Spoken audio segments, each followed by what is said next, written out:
It was related to gay content in the work, whether it was the Mapplethorpe exhibition in Cincinnati or this case of four performance artists, the NEA4 they were called, who were given grants and then the grants were rescinded. Poison was the first film.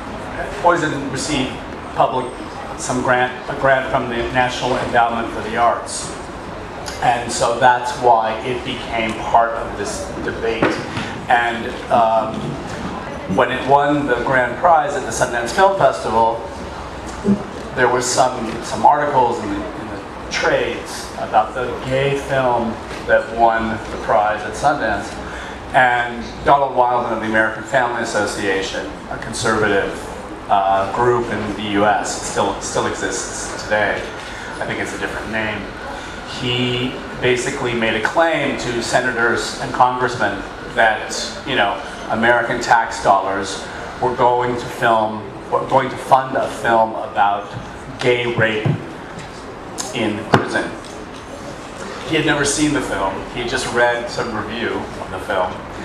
And so it sort of exploded right as the film was about to be released in the theaters.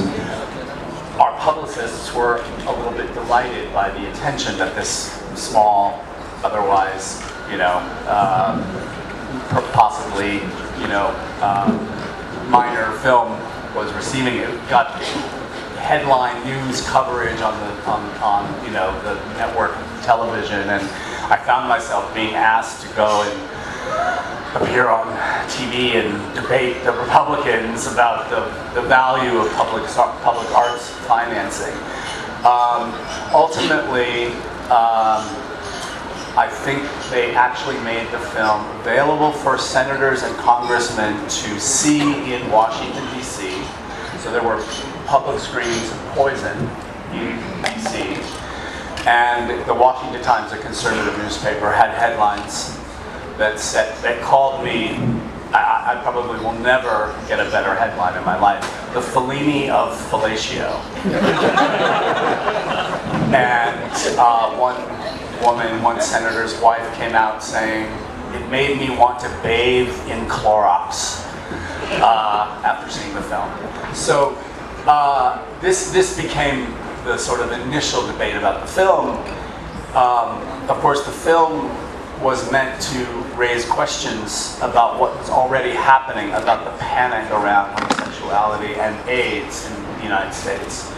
I had no idea that it would be sort of inflamed by the political climate of the times to this degree.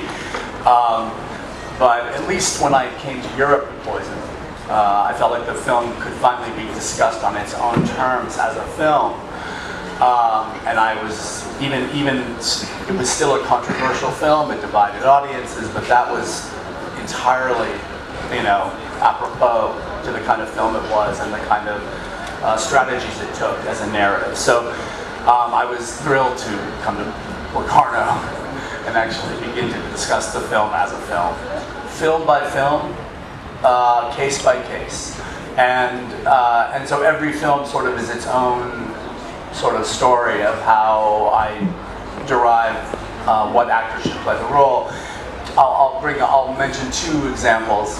The first is the first time I worked with Julianne Moore was on my second feature film, Safe, in 1995.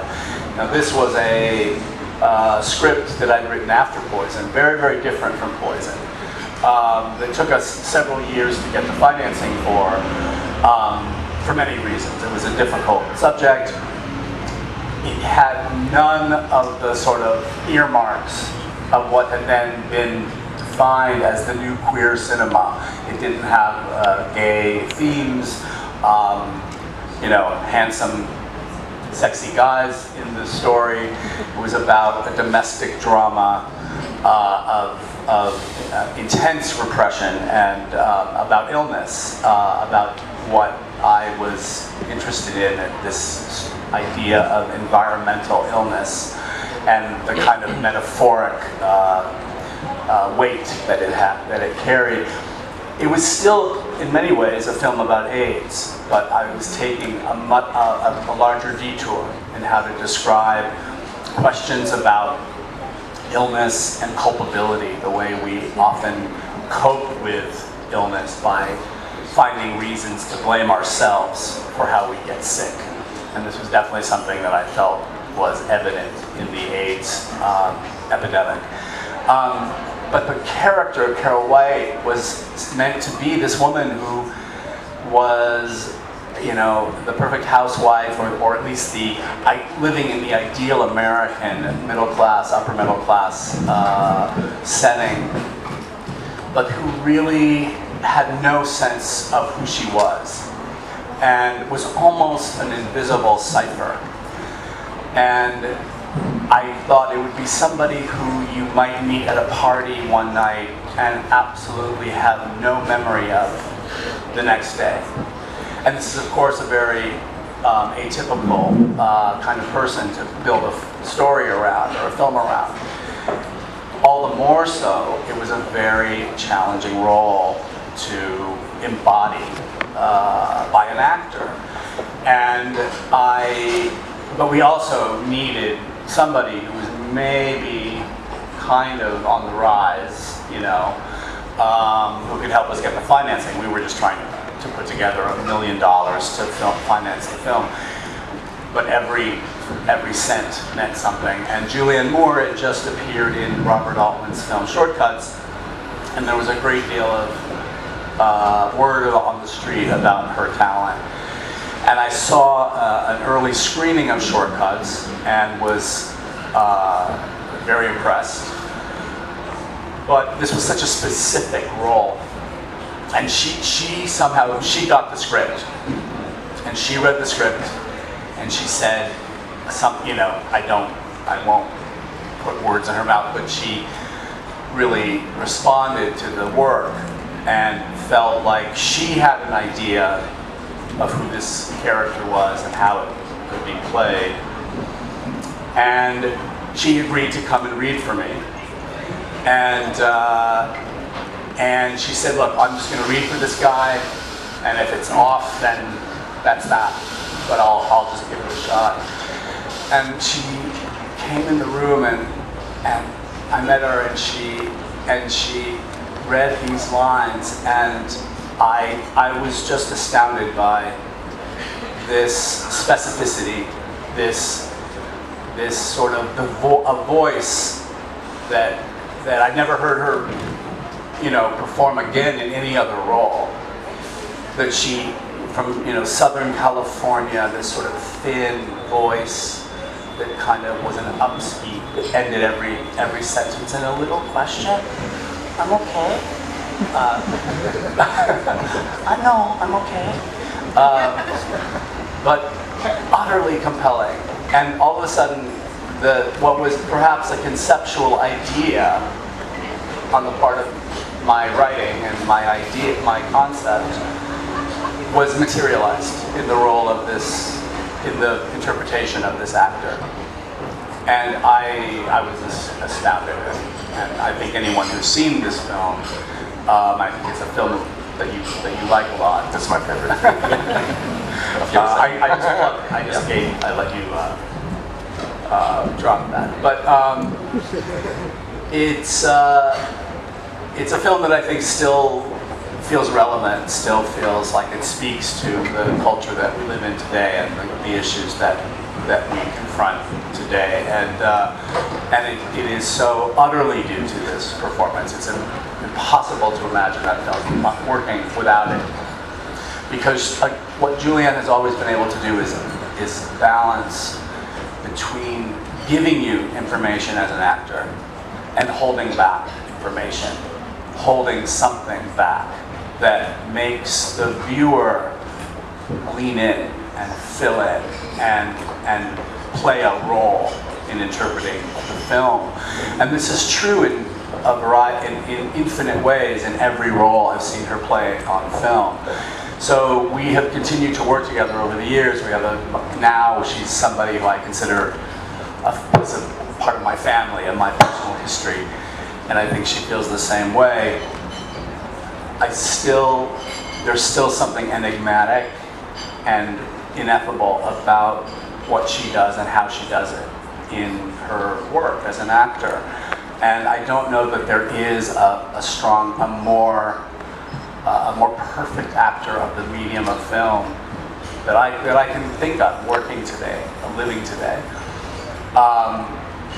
Another example that's very different is when I was thinking of doing this Bob Dylan movie, I'm Not There, I knew that one of the characters, in fact, perhaps maybe the best known Bob Dylan, the Bob Dylan of 1966, who had started possibly to take amphetamines, and he got very, very skinny, and he if people know the movie Don't Look Back, the Penny Baker documentary from 1965, the Dylan of 1966 is an utterly different. And I wanted to sort of reinfuse that Dylan, who's very well known and canonized, with a strangeness, with an otherness, with an otherworldliness that I feel like we've forgotten over time. And I thought a woman should play Bob Dylan, and it should be a strong woman, a strong figure, a woman with strength and conviction. But I didn't know who it would be. But I wanted this Dylan, maybe more than any of my other Dylans in the film, to really look like the Dylan of '66. And I would take pictures of different actresses and stick their faces onto a cutout of Dylan's hair and body, and of course I needed somebody brilliant and fearless and tough and you know, just capable of anything. And of course there weren't a whole lot of, there was a short list of possible actresses to play that, to fit that bill, and Cate Blanchett was the one. And I really made a campaign. She was scared to do the role. And I just started to hang out with her and show her clips of him and tell, you know, she understood what I was trying to do. She just wanted to be able to, you know, succeed in the task. And she had huge esteem for him and his work. And so she wanted to really do it justice. So she agreed to do the role, and it's just one of her most remarkable performances. I think a certain amount of preparation and research goes into every film, and one of the richest parts of that process is looking at great films that feel relevant to the themes and subjects of the film I'm preparing. And for instance, with Wonderstruck, you know, it was all about, one part of it was looking back at silent film and really focusing on the silent film of 1927, which is right before the sound era entered the medium. And it's really looking at a chapter in our medium that is about as sophisticated and infinitely inventive and artistic as it's ever been. And one is just continually astounded by what was occurring, you know, in the United States, in Germany, in Russia, all across the country, in Sweden and in the Netherlands, and many European directors were, of course, coming to the United States, like Murnau, and his film Sunrise is one of the great masterpieces of cinema, and that was an obvious first place I looked. It's right around this period, but I'd never seen The Last Laugh before, which is just a staggering piece of work, or The Crowd by King Vidor from 1928, which was shot in New York City and has this, on the one hand, this extraordinary naturalism and beauty of the performances, a heartbreaking story of American ambition and sort of blind ambition that you watch slowly unraveling with disappointment after disappointment of the, you know, as some person faces the hard knocks of real life. But it also has that shot that Billy Wilder appropriates in The Apartment, that famous shot that looms down over Jack Lemmon in the cubicles of his office in a maze of little tiny desks. And it's this stunning crane shot, you know, executed in 1928. And we again appropriated in Wonderstruck in our miniature sequence that tells the backstory of Rose's story, the Julianne Moore character in Wonderstruck. So we reenacted it all in miniatures and made it the workshop of the Museum of Natural History. But you know, my influences I've really worn on my sleeve as a director. So Douglas Sirk is obviously, and the great directors of American melodrama, Vincent Minnelli and George Cukor, and but nobody like Sirk. I mean, really, Sirk is in a class unto himself. And how he influenced, I think, the influences of directors on other directors has been an influence on me. So how he then influenced the work of Fassbinder in the 1970s, and how Fassbinder saw an example of the use of the melodrama that could indict American middle-class society using its own popular form against itself, and he applying it in turn to contemporary German life, German society, and German history in many of his films as well, but maybe most notably in the film Ali, If He Reads the Soul, is the American title of his masterpiece, one of his masterpieces that's a direct homage to Douglas Sirk. I've been watching a lot of Hitchcock recently for a project I'm developing, and you know, there's no director who would not acknowledge that extraordinary career and amazing creation of an entire form of film and genre that you see played out from the silent era all the way into the 1970s. So yeah, I continue to be influenced by directors each time. I haven't seen Mary Poppins in quite some time. Maybe it's the ultimate maternal fantasy. Maybe it's the ultimate Oedipal narrative. So maybe there's no other movie that we need in the world than Mary Poppins. We can just stop right there.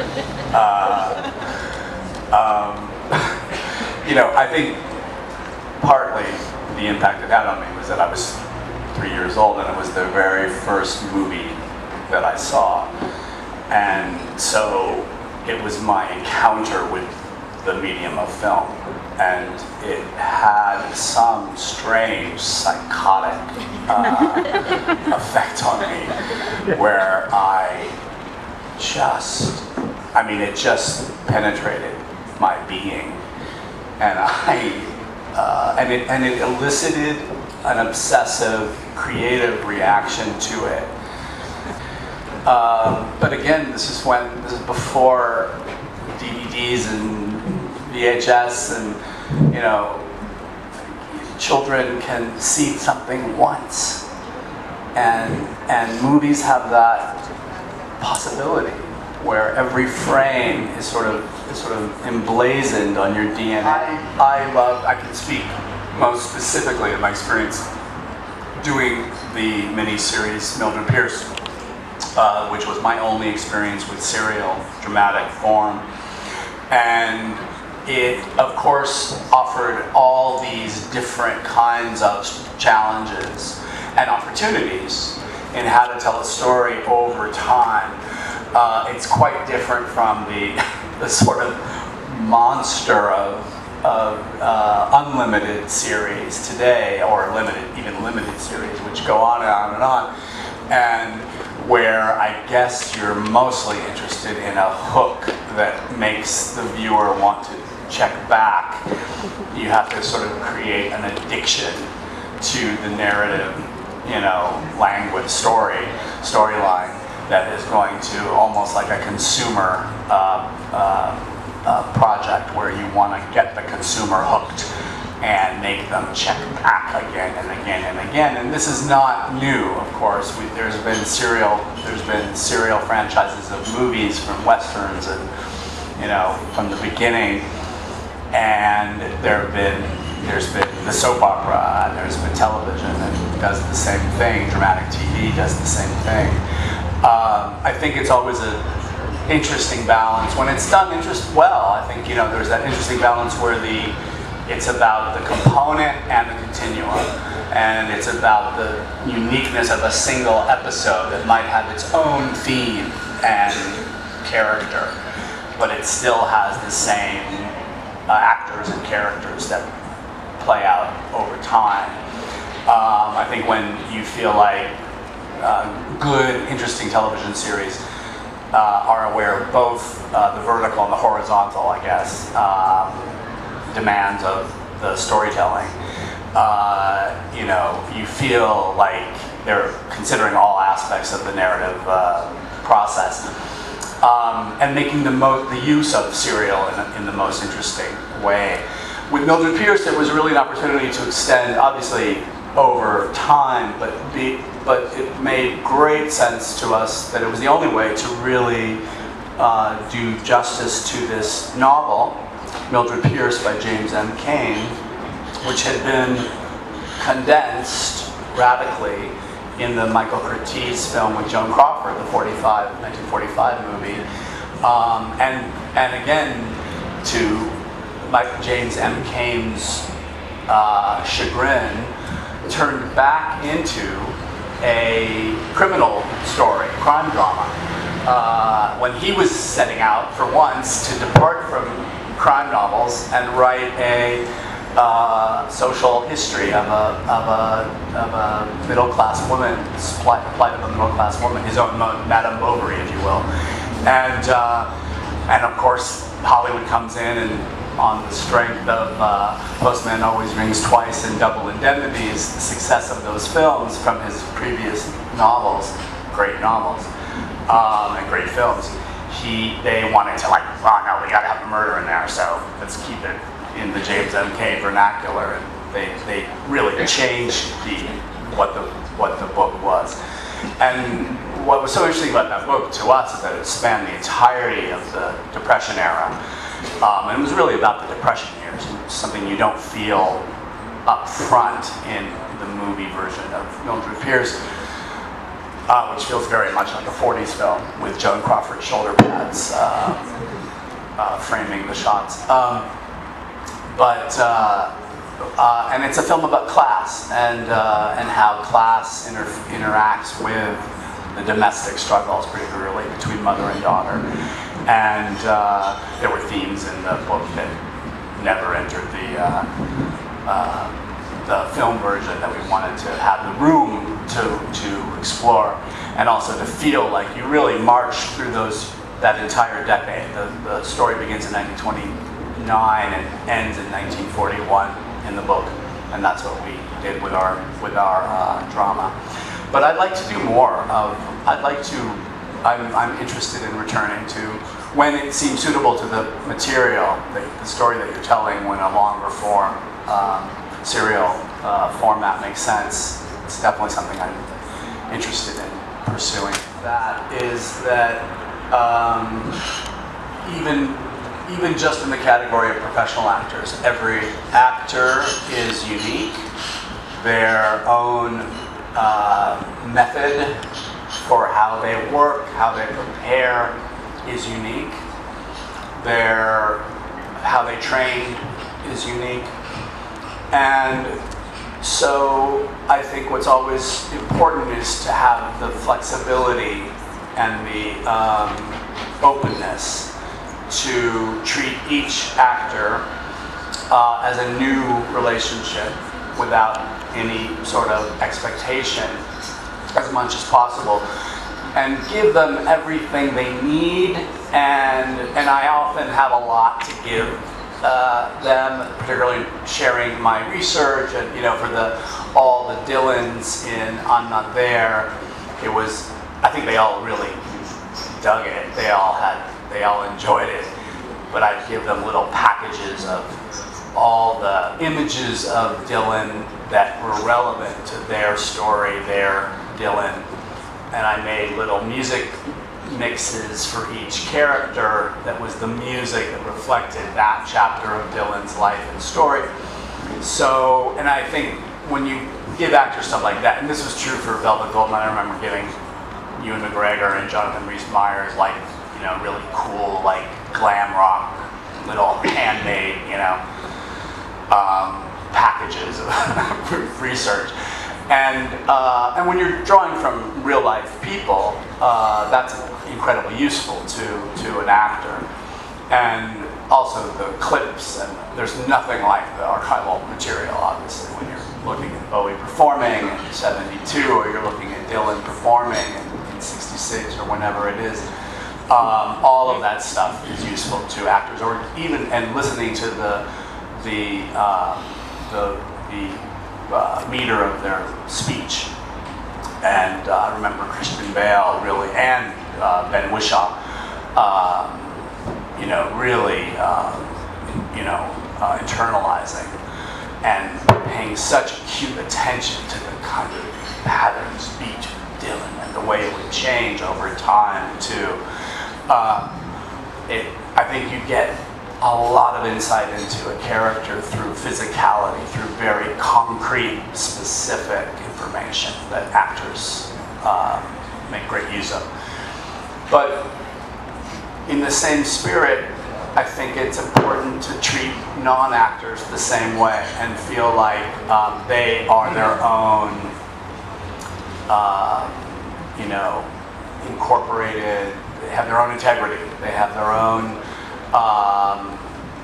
understanding and intuition, and to let them feel trusted and listened to and encouraged, But really, and this is a great cliche, but it's all true, but it's also a great roll of the dice, because it's all about casting. And you just, I don't know how much you can wring a performance out of somebody who is miscast, who is not the right choice. And that's not to say that there's only ever one actor who can ever play one role, that one role. But you want to get close and feel you're on target, And so the casting process and having a really great relationship with the casting director, and in my case, it's been Laura Rosenthal I've worked with for many years, is so important, and feeling like we have that time to really talk and really look at the work of different actors. A lot of times when it's a lead role, you're making offers, you're not auditioning people. But what Laura did, to find, she found Marcus Franklin, who played the young African-American Bob Dylan in I'm Not There. We found them together. We auditioned a lot of kids. But that boy was just such an incredibly special and gifted kid who had the precocity and intelligence and the swagger to pull off this absurd premise of a kid who's calling himself Woody Guthrie, and everyone's like, yeah, you're Woody Guthrie, sure. But really the biggest challenge, I think, was casting the death role of Wonderstruck and finding Millicent Simmons. And it's absolutely and totally a stroke of luck. If we did all the things, that we could do with a limited amount of time and resources, but every bit of it that we could harness toward, getting to know the deaf communities around the United States, figuring out that there really maybe weren't enough deaf schools even per se to just limit our search to them, but cities that had deaf schools often had bigger deaf communities, and some kids would be in non-deaf schools, some deaf kids would be integrated into non-deaf schools, and that's ultimately where Millie, a school that Millie attended in outside of Salt Lake City in Utah.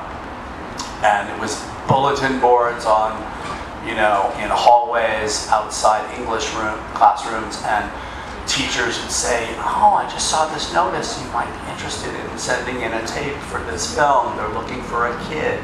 And that's how we found Millie.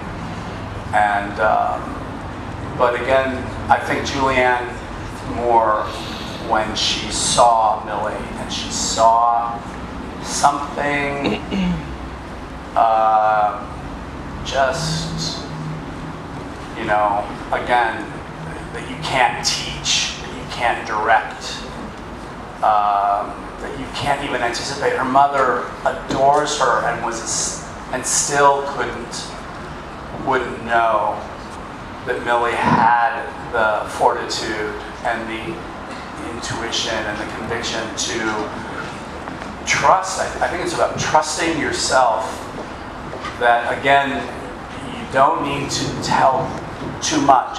It's how much you show and register on your face. The camera can capture such nuance that if you over gesticulate and you over mug for the camera, it makes the viewer kind of recoil.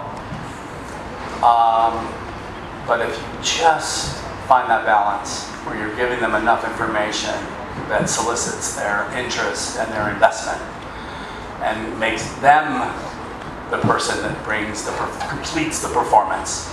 You really want the spectator to complete the performance.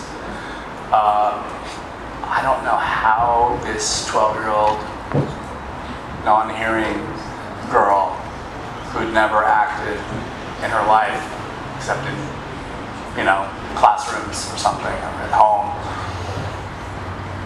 knew how to do what she did, but she knew, and you kind of can't, I feel, you can't take your eyes off her when she's on screen.